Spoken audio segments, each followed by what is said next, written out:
Here's the problem, right? You've got all those supports there, and then when is the challenge over? It's over May something. May something, so that day comes and all the points and the tracking and the social supports, now it's changed. So start planning for that now. Okay, say, those sort of contrived reinforcers that are helping me make these changes, how can I continue them? Okay, when it's no longer official. Okay, and most of you probably want to keep that going after May 8th, right?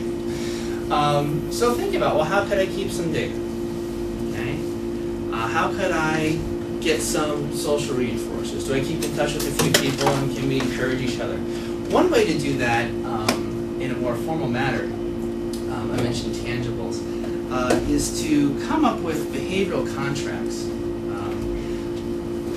Probably everyone's sort of done this for themselves. That you promise yourself some reward if you can do something. Well, if I exercise every day for 10 weeks, I'm going to treat myself to whatever it is, that new CD I wanted, or an article of clothing, or this or that. And then you don't meet your goals and you buy it anyway. Why not? I feel really bummed out I didn't exercise. I'll get the CD anyway. You have to give some power to someone else, someone you trust. And it works pretty simply. Take some amount of money that's meaningful to you, which in today's climate doesn't have to be too much. Give it to someone you trust, a friend, a relative. Okay, so maybe I would give my friend, I said, okay, here's $100, and I'd write a contract. And on that contract, I would list my fitness goals.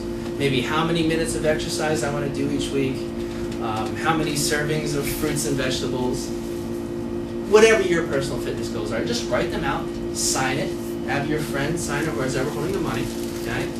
And then probably, I don't know, if I'd had $100, I'd have it across 4 weeks. At the end of every week, if I meet my goals, I get the 25 bucks back. There it is, and I can spend it any way I want. If I don't meet my goals, either A, my friend gets to keep it, or even better, the contract specifies they send it to some organization I despise. Right? So if I'm a Democrat, they're going to send it to Rush Limbaugh.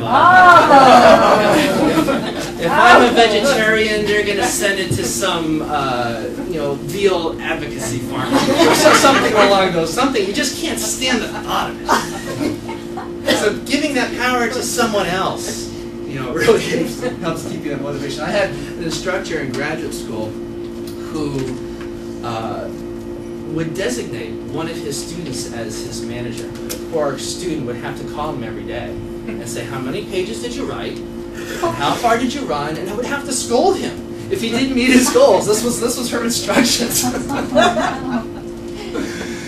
So, again, in sum, I think that what we have to overcome is that the way that we learn, what reinforces our behavior, is a little out of joint with the delays involved with trying to change your behavior in terms of a healthy lifestyle. So therefore, we have to contrive some things that happen immediately. I think the challenge really is a great way to do that. But plan ahead, find some contrived reinforcers that are going to kick in the day that this ends. To sort of help keep that momentum going. That's all I really have. I'd be happy to respond to any questions or comments. Nice. Good job. Yeah. Thank you. Thank you. Good luck to all of you, and thanks again for inviting me.